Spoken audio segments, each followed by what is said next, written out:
Peace. You are tuned into Edible Activists with your host and favorite edible activist, Melissa L. Jones. On this show, we honor Black people and their stories in food and agriculture, celebrating legacy, traditions, contributions, and creativity that all stem from the land. So tune in and let's get started.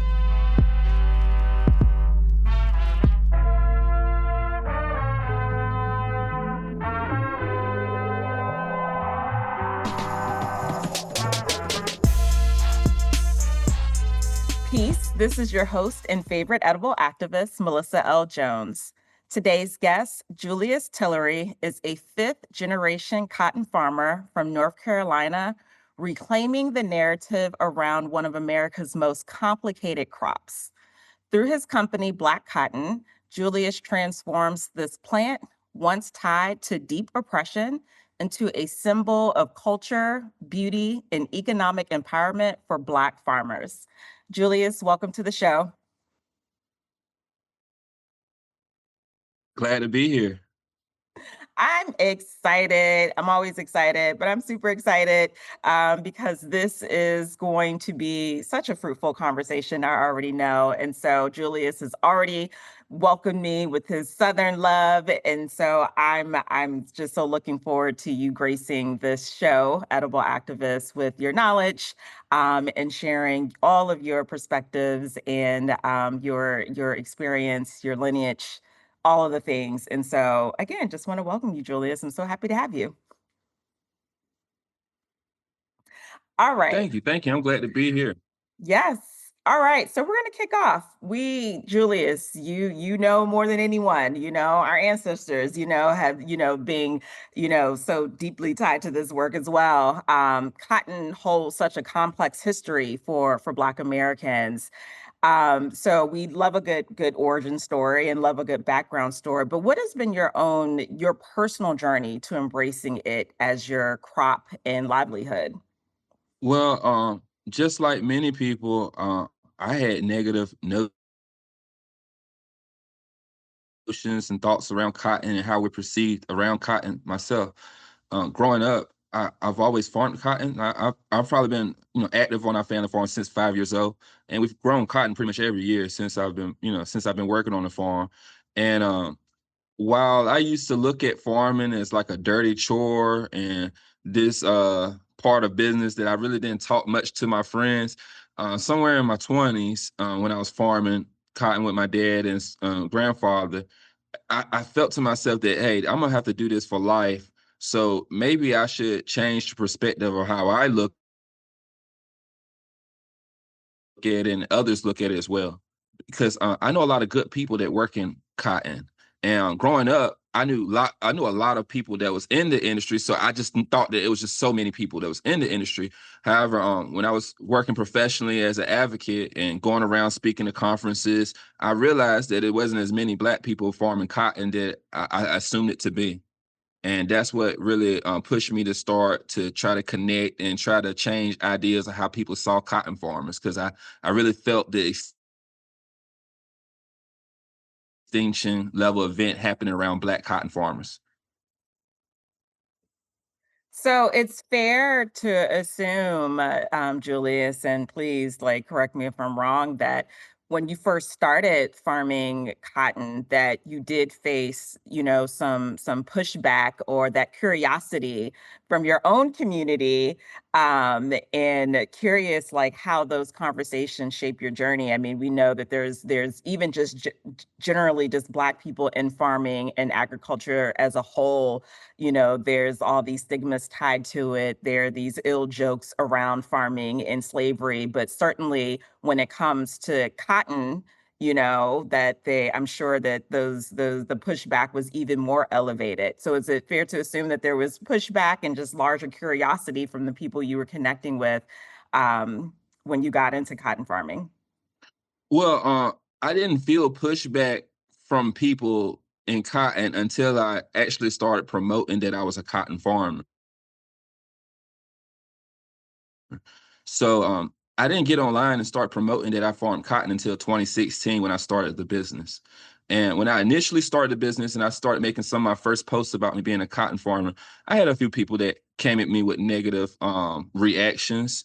Like especially like I guess the trolls of the internet, and those early trolls, this is 2016. And I've had a couple people that would try to make a mockery of me doing this work. However, I, from people that knew me and the people that the initial following that I was creating, people were responding back to those trolls and was having my back. They was like, this man is talking about ownership. This man is talking about legacy. This man is trying to uplift his ancestors. Like what you're talking about is negative and stupid. That's a lot of times how my following would respond back to people who spoke negatively about me being a farmer and a cotton farmer at that. And I don't knock these people for these notions because we have media that really portray the struggles of Black Americans heavily through cotton farming, and especially through the slavery and the history around slavery. So I try to go head forward into that. For instance, my last name is Tillery. I come from the town of Tillery. The I heard this joke recently. This family member said that we want the people that ran Tillery, but we was the slaves that worked the farms and stuff. So, but when you think about the last name Tillery, most of the time people think of Black folks. So the slave owners, they didn't leave no mark that heavy, but the people who actually worked the land was the people that really left the legacy. So yeah, this whole idea of negative notions around cotton, I had to make sure people knew that from our area, the Black farmers that raised this crop was the strength of the community, was the pillars of communities, and we had to uplift what happened positive, especially after slavery. You know what I mean? Like my family, being a fifth generation cotton farmer, I don't talk much about my slave ancestry to cotton because I don't know what they did or how they did it, but I do know about how my first generation bought the first part of my family farm, and everybody since then has added on and tried to build our family legacy through a crop like cotton. I love that. I love that. Walk us through the process of growing cotton, Julius. From planting to harvest, like what makes it? I mean, it's obvious, like all the unique history that's tied to cotton and even to the present day. But for you personally, being in a field of cotton, which is just so beautiful, and anytime I get my hands on a piece of cotton, like a farmer's grown something, like it immediately goes into like my flower jar. It's almost kind of like my honoring of my Black farmers and ancestors. It just symbolizes so much to me. But for you, what makes it such a unique crop to work with? Well, it's the first crop that we typically plant in our fields that are our conventional crops. So we plant cotton and soybeans. So we plant cotton first, like in the end of April or May, and we plant it up till maybe the first week of June, and then we'll plant our soybeans. But in planting cotton, typically have to prepare your land. Like you may have to till some of your parts of your land, then field plow it to get the land nice and soft. Then we come in with our 4-row planter and plant 4 rows at a time. And we usually typically plant around 50 acres of cotton. Speaking of which, most cotton farmers that I know are smaller than me. Actually, pretty much every cotton farmer I know is larger than us. So we're the smallest cotton farmers I know. So like we raise 50 acres, and if you come out one of our fields, you'll be like, wow, he has a lot of cotton. We're ants compared to the typical average size of a cotton farmer. Goodness, because when you said 50 acres, I was like, oh my word.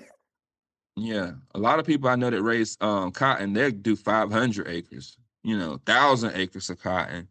You have typically large farmers working in cotton. Cotton is one of those businesses is multi-generational. Typically, if you're in the cotton industry, your daddy was in the cotton industry, your granddad was in the cotton industry. The relationships that are needed to be a part of like a co-op, to be able to have the equipment, the land, to be able to be scalable enough to make a profit off of cotton. It typically takes multi-generations. And with that, what does a typical day look like for a cotton farmer, right? Like I've had dozens and dozens and dozens of conversations, with,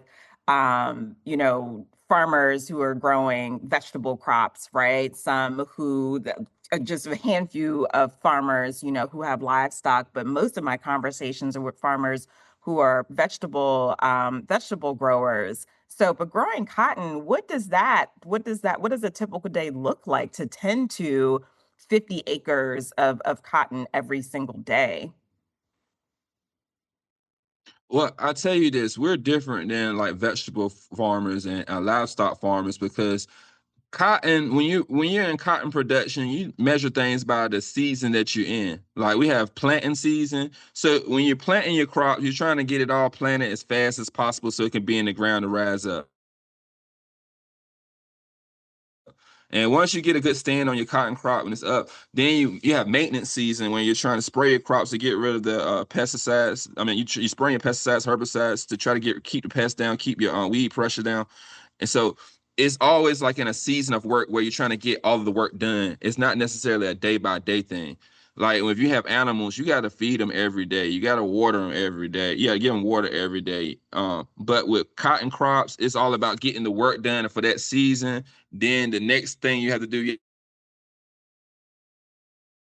have to get it done for that season of maintenance. And then when it's harvest season, you're trying to harvest all your cotton as fast as possible. It's a big rush. So it's like we don't have a day-to-day thing, but it's more of the season of what kind of work needs to be done. And you're trying to handle it as quickly as possible. Yeah, thank you for that. And I'm sure that, the process for, growing cotton is certainly different from vegetable crop growing. And so I can only imagine just like the difference in having to tend to cotton. I mean, at the end of the day, all of it's labor. So it is a great Hmm. big thank you again to our farmers who are doing this work in all sorts of conditions and the changing climate and especially with the heat that we've had this summer for most of the region. So thank you so much for sharing that. And you spoke to that in terms of like the sizing of the landscape of the acreage of the farm that you have. You said that you guys are kind of like, peanuts compared to like some of the other farmers, but specifically with Black cotton farmers, like how many of you all exist out here? I mean, we already know like the Black farmers, like that percentage is like pretty much 1%. If it's not a little bit over 1%, like just around that percentage. But when it comes to Black farmers specifically, how many is it of you all out there doing this? When you're talking nationally, the number has dramatically decreased. I wouldn't think it's more than hundreds of black cotton farmers. Like there may be 200, maybe more than 100, but there's not thousands of us existing anymore. And when I was growing up, like in the 90s, and I was born in the 80s, there was tens of thousands of black farmers that was raising cotton across the country. But now it could be 100 or less. Is the number is drastically dwindling. Now, if you was to talk about like who's farming it, you can maybe find 100. But if you was talking about who you could find on the internet raising cotton, you may find at most 20.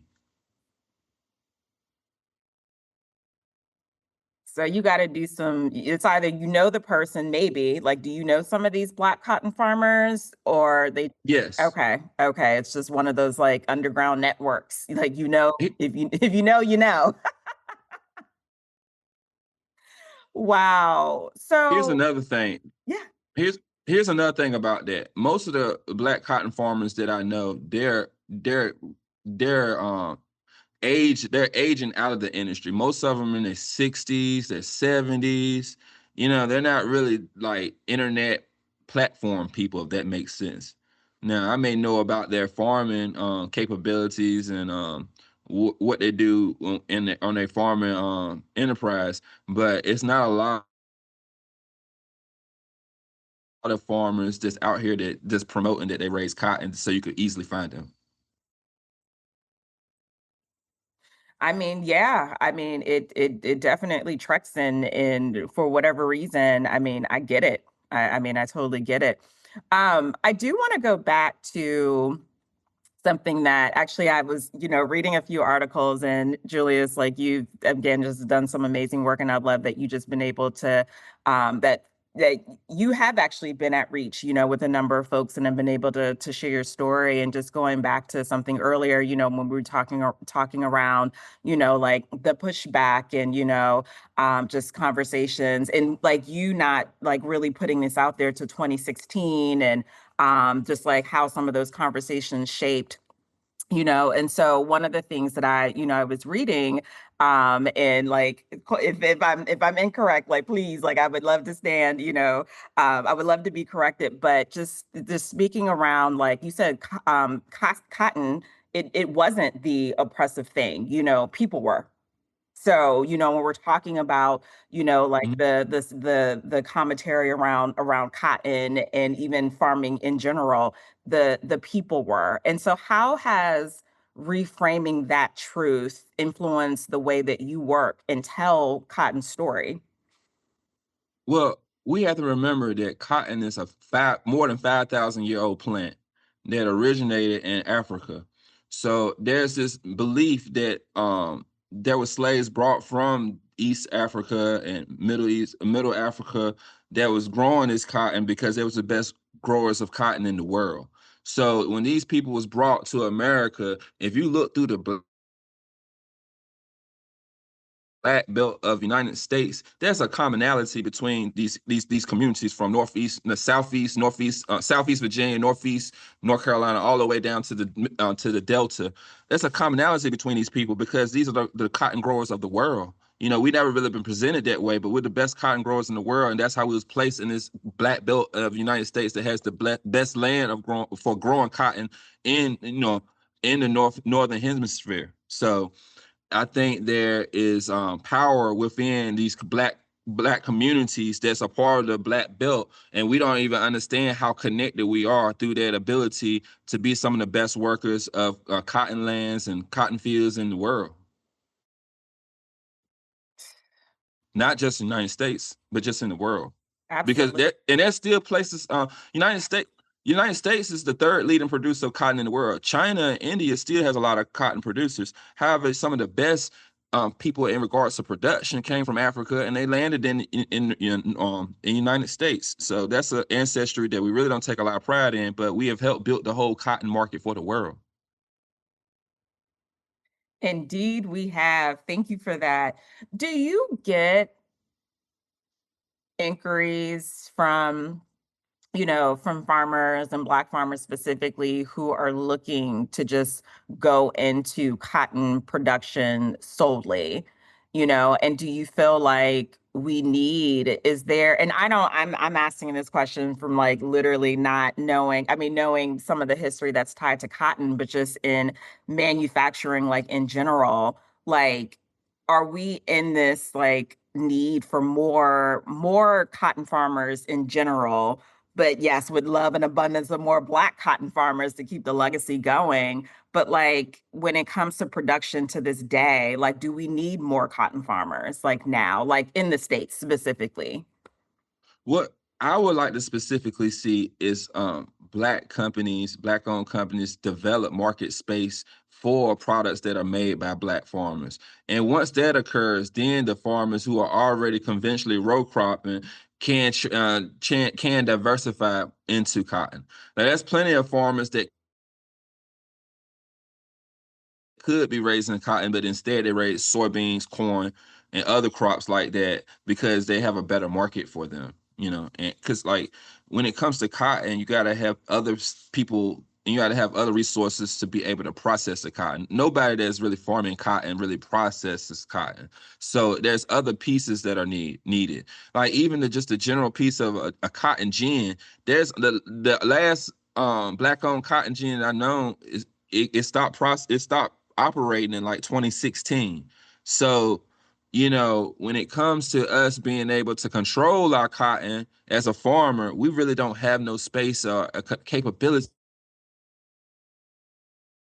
to do that. So I would like for us in the black business world to be able to figure out how do we own that space of products being created by Black producers. And some of that work is happening right now, especially with people like Komako Cotton, Seed to Shirt.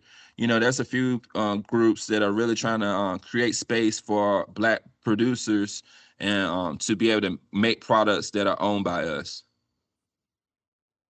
Oh, goodness, touche.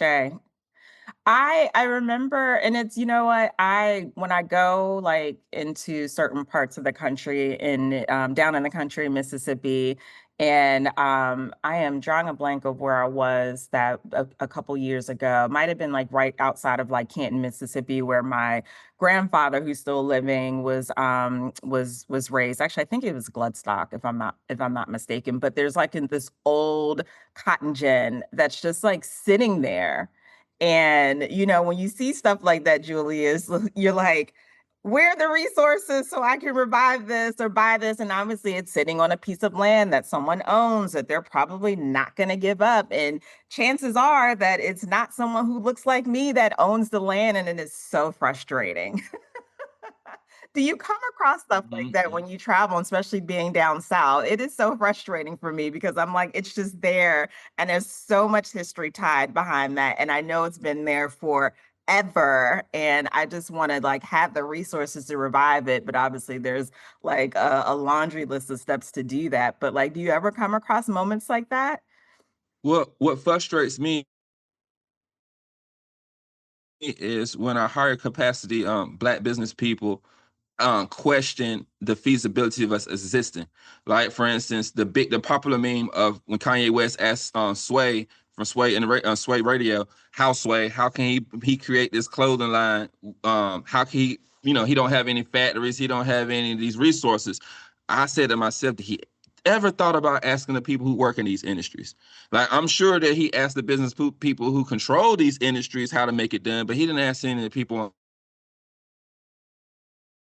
on the ground how can you get it done, because those resources exist. Then I think about one of our most popular Black owned companies, clothing companies ever, Fubu, for us by us. But did they ever ask the question, how can these products that are being made actually be made by us? Fubu's their distribution line, and that really what created them the success that they have is they made a partnership with Samsung, an Asian company, to be able to produce these clothing and throw mass amount of clothes into the marketplace space so they can be able to sell billions of dollars of clothes. However, after a certain point, could they have maybe thought about going into these communities with Black farmers and Black producers and think about how do we get these things produced by people in our community? That's what frustrates me sometimes.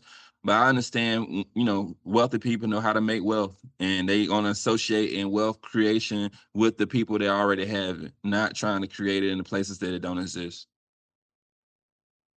Yeah, I mean, goodness, I'm someone who is part of the FUBU era. Though I've never owned anything FUBU, but I was part of that era. I remember it. And I just think back to, like, are people in that headspace, to even think about, people, are they even in that headspace to care that much around like, all right, like let me go to, a Black farmer who produces, and grows cotton to say, hey, like what does a partnership look like? I think it's like what we try to accomplish here, part of what we try to accomplish here on the show, like, how to make people like care about like sourcing locally, like buying from a Black farmer. And so it is certainly the $1 million question. And I definitely I share the same sentiments that you do, and I think it's just always the $1 million question that I hope that, near soon, that, there's a solution, and that there is, more of an appetite to work with the producers, Black producers who can actually produce this, this body of work for you. So thank you for sharing that. And I mean, with that, the birth of Black cotton, like you have been inspired to transform this amazing crop into art and jewelry and home decor. So, what message do you want those creations to carry? I want us to lose the notion that what's not possible, but when we work together, there's so many things that are possible. And there's opportunities where some of our powerful people, instead of um perceiving something or reenacting something that's fake, actually use the real people. What's that very popular farm show Ralph Angel's on? The one with the sugar cane. Uh, I lost the name. It's about the farm family. I Uh, know exactly what you're Queen talking Sugar. about. Yes, Queen Sugar. Queen Sugar. All Awesome. right. Love that show. Awesome show, right? But I actually know one of the families that show is based upon.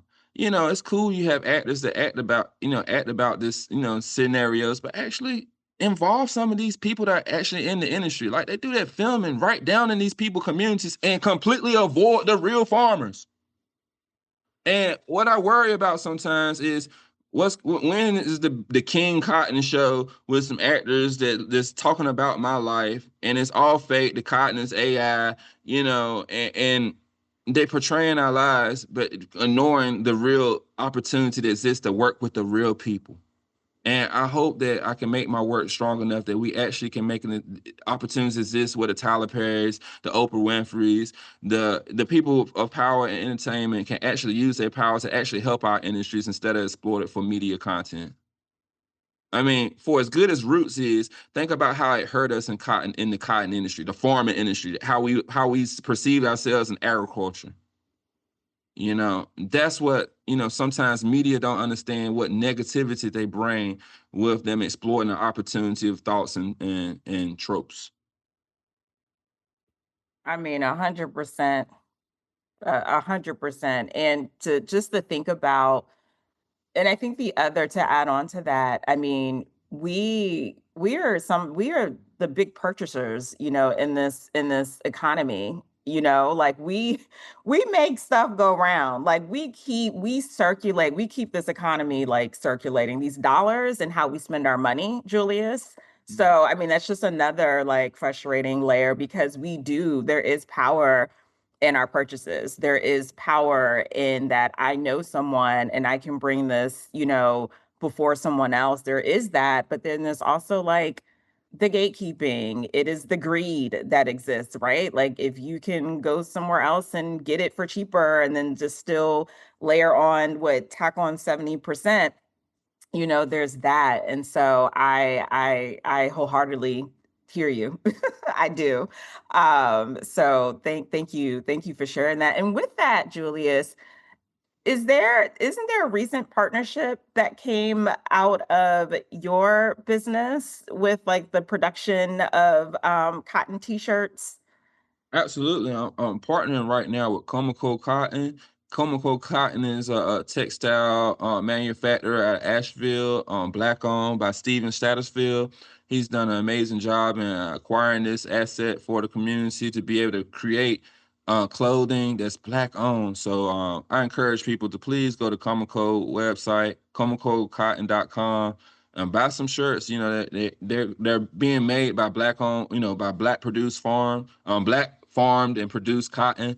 So if you ever want a shirt and want to know that it came from farmers that look like us, made in America, that's a good opportunity to do so. And I definitely advocating our partnership and advocating people to please support this brother and support Comico Cotton for sure. Yeah, I'm really excited about that. And as someone who does have, I just got into commerce a little bit more deeply over the past like 2 years. And when I saw this, and I've always like looked for shirts. It's kind of like if you're, doing this work, you become conscious of everything, right? But also at the end of the day, like, not you're not perfect in all the ways, right? But like I know for sure, and I've actually taken a look at the shirts, and they're really nice. And I'm so committed, to tapping into the line and just naming that right here, Julie, is not even just for the sake of this conversation, but I've actually looked into your shirts like over a month ago, especially when I saw this partnership, and I said, I gotta have some shirts that represent this man's business. And so I'm committed and I'm looking forward to it. And I'm just super excited about this partnership and just hope that it bursts into to many more like this as well. Well, that's the hope and goal, and hopefully we can get it out there that we are available to be supported. And we're doing this in a labor of love to try to support our community and show people what opportunities can exist through our own commerce. That's awesome. What are I know we just talked about like this partnership, but what have there been some other accomplishments that have come out of, Black cotton? And so just wanna spend a few moments just giving you your flowers, or you can give yourself your flowers too, Julius, but just naming some other accomplishments that you're proud of just in your journey of being a cotton farmer. Well, looking back recently, we had a partnership. We had a partnership with Vans to partner to create our first shirts that was made out of our cotton. We called those shirts Black Acres. Very important. It's the first opportunity learning about what the process takes of taking your cotton and turning it into yarn to make shirts. I'm very appreciative of the partnership I have with Vans. That's really did really good work with that.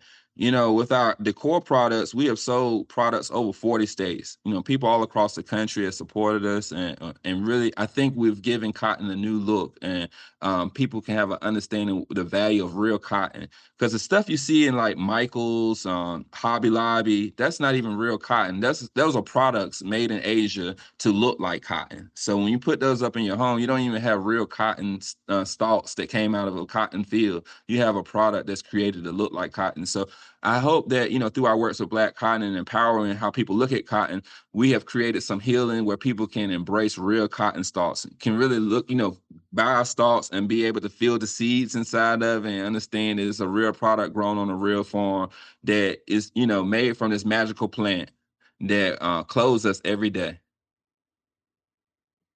Yes, I'm telling you that I'm actually looking at my flower cotton vase that I have. Like I love it. And it's just, to have an actual piece of cotton that you touch, you're touching so much. It's beyond the person who gave it to you, who grew it. You're just touching so many stories, and it's just so much reverence that I just have for like that little piece of my decor that I have on my bar cart. And so I want people to understand that, when you buy something, it's not just like the act of like the purchase. Like you really are, like, you have a piece of a story with you, you have legacy with you, and to honor that. And so, we're gonna carry our stuff everywhere. Our stories are gonna be everywhere. So I love the power of being able to distribute our products and our stories and our voices, because it's super important. So that's Can I add on to that? absolutely. I also, I wanted to be able to create a brand that empowers black people in rural communities because a lot of our black culture is centered around urban areas, and that's fine. Our black people in urban areas is very cool, and always highlight the opportunity we have in our black urban areas as a marketplace for black business and black communities to exist and thrive. However, can't forget about our cousins in country areas that sometimes we forget about, but the black people in rural areas is where a lot of black people come from. You know what I mean? A lot of us have some type of connection to the South. So I wanted to make sure that we have some symbol that we can recognize the power we have created, and associations and our ancestors that can be really looked at as something with pride, not just something that's negative. I remember one time I saw a friend of mine post online something about how her family is really hurt by the story of one of their family members being a slave. And I responded to that person and said, "Well, would you have rather that person been a slave owner? Don't look down at our family's slave history as something negative, but look at it as the thing that we've overcome and how far we have come since then." Because I'm proud of my slave ancestry, knowing that my people were strong enough to get past this time and to still be able to thrive in the same community. Amen on that. And I'm so glad that you raised that point because, there are, who's to say, I mean, there are great people down in the low country that are not getting the media coverage or the reverence or anything, because where does media go? It goes to the super big influencers or those in like super big cities. And that's why there is space for people like me and like you, Julius, to like continue to talk to people who would not get that coverage at all, people who are overlooked. And like, listen, shout out to our legacy farmers who deserve a lot more credit than they are given, and I'm just glad that I'm in a circle of farmers and growers who acknowledge that every single time. But there's just so much talent and just so many other things going down in these rural areas, and not only that, like our rural areas are also being impacted greatly due to, climate issues like right now. And so I think this is even more of a time to spotlight, and to honor and just really just give, homage to our farmers and legacy farmers and growers who are down in the rural and other parts, of the states too that would not receive the spotlight because we know what media does. And so I'm grateful that I'm not just the only one doing this work, and though I, hone in on a specific group of people, like there are other great people like getting into these stories. And so I'm glad that she said that because that's so important. Yes, and I just want to highlight the importance of Atlanta. Like to the black rural people, Atlanta is our black Hollywood, and Atlanta represents country living. While it's a city, Atlanta really embracing its country roots has been a place where people can really springboard their platforms. And Atlanta has been this place where country folks can go to and really embrace country living and blow up. So there's opportunities for our urban people in southern cities to really embrace rural life and get it to mass media markets. So, shout out to Atlanta for being the headquarters of Black country and putting us out there. I like how you put that, Julius, the headquarters of Black country. Like remember when Nappy Roots said the country boys from the South? I was like, thank you, Atlanta. When Outkast was at an award show and they said the South had something to say. They weren't just talking about that city, Atlanta. They was representing the whole South. They was representing Oh, all of us wow. rural black people. So Atlanta has really done a great job of being a place where us rural people can go to and springboard and put ourselves like we was going to Hollywood or we was moving to New York to try to get ourselves seen. Yep. you know, and I really believe what Atlanta has done has influenced what's happening in Texas and Houston, Dallas, and other southern cities like New Orleans. At one time, our mass media focus in the black community was New York City. Everything evolved around New York City, but the South had a voice and the South had something to say. So the people listened. And I'm glad Atlanta is springboard to give other rural people and other, rural places a chance to hear our black country voices. And that has, evolved to the Southern Soul movement. Good gracious, Boots on the Ground has been the song of the summer. And it's a cultural revolution of how we're going to see ourselves. Like we can see ourselves as Southern gentlemen and Southern ladies of importance. Oh my goodness, you are tugging on some heartstrings over here, Julius. I have never been. You make me, I listen, everyone who knows me knows that I love my Southern family. And, you just really just made me even more just like proud and just more excited just to be grateful for my Southern roots. And thank you for shouting out the South. So the South is beautiful. Much love. Thank you. I think it's the most amazing thing to see in our lifetime. People from the North moved down south for opportunity. And it's happening. And it's really it's like I guess you can call it a double-edged sword or however you whatever your perspective is. Like some folks are being forced to have to go down south because up here is just ridiculous. It's expensive. And they're like, let me take my salary, let me take, like everything and move down south. And like they're creating like really great lives down there. And so I love to see actually just the migration that I feel like it's like the reverse, right? Like, folks went from the South up here for opportunity, and now like the reverse is happening, and I love to see it. I do. Well, one thing I can tell you is for what you will buy in a condo up north, you can buy a whole farm in the south.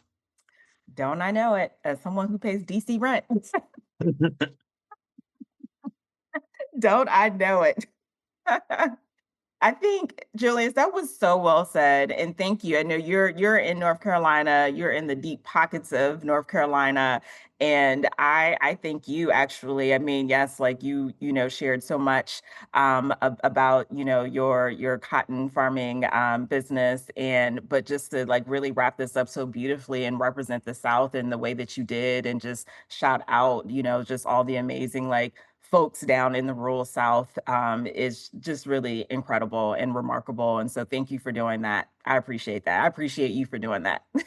Absolutely. I appreciate people like you. I really feel like the farming agriculture world has made tremendous jumps in the last 10 years, last 15 years, with people really respecting the working labors of people in the rural South trying to feed and clothe their communities. And there's power in that. And what I feel like for a long time, agriculture and farming was seen as the least educated and the poorest industry. However, those visions have changed tremendously. Where we used to be the least, now we're the most educated. The people who inherit lands from family are typically people who have the most degrees, have worked the best jobs. I see so many people that have PhDs and doctor degrees and master's degrees has been in high management executives that are now farming because they have inherited the land. And at one time, it was so easy to say, well, I don't know nothing. I don't know what to do with this. Let me sell this land I inherit from my grandfather. But now there's the notion of don't sell grandma's house. Don't sell your family land. And that's important. That's a start. Now we have to ask, what do we need to do to sustain grandma's house? How do we keep grandma's house in our family and make it even better? How do we bring people a part of this to be able to support us? Agritourism is a great thing right now that's increasingly growing with farmers markets, but not even just farmers markets. You got people like in North Carolina, the black farmers markets are saying, hey, we're going to bring our black growers together and highlight them and make sure that they're successful. So, shout out to the black farmers market in North Carolina. They my peoples, they know. Tall grass box, y'all already know. But it's so many black farmers I could sit up here and talk about, but I'm just glad that we're seen in a positive light right now instead of, oh, those stupid peanut farmers that's making peanuts. They're not really making any money. They could be up here making more money. That is not the charge over here. And listen, whether you have the degrees or no degrees, like farming is science. Yes. And that is genius to me. That Mhm. is genius to me. It is science, and the work that I mean, brilliance. Like the things that you all have to navigate every single moment, things that you could probably go to a farmer's almanac or used to be able to do. It's science, and so I thank you for naming that and giving all the black farmers their flowers. So thank you, Julius. This has been so great. I want to come visit you if I can. Anytime, just shoot me a message. And Thank to you. the audience as well, if you'd like to come out to our farm, especially during the fall when our cotton is full bloom, shoot me a DM. Tell me how you want to set it up, and we'll make it work. That's awesome. How can folks find you if they want to connect with you on social? How can they reach out to you? I think the best way is on Instagram. My what is it? Which my what do you call it? Screen name is at blackcotton.us. What do you call it? Tag? Not tag. Instagram. Yeah, my Instagram Instagram. tag is at blackcotton.us. Just Google Black Cotton, you'll find us. Website is www.blackcotton.us, but you can find us on Facebook as well, facebook.com/black cotton decor. But yeah, hit us up on social media. We're gonna hit you back. We love visitors, we love support any kind of way. Awesome. Well, again, thank you so much, Julius, and thank you all for tuning in. Peace. Peace. Thank you for listening to Edible Activists. You can find today's episode on Spotify, iTunes, and Simplecast, and follow along on all social media platforms at Edible Activists for updates. Want to support this platform? You can do so by purchasing our commerce or connecting with me about media partnerships at www.edibleactivist.com. In the words of Baba Tariq Adunu, there is no culture without agriculture. Peace.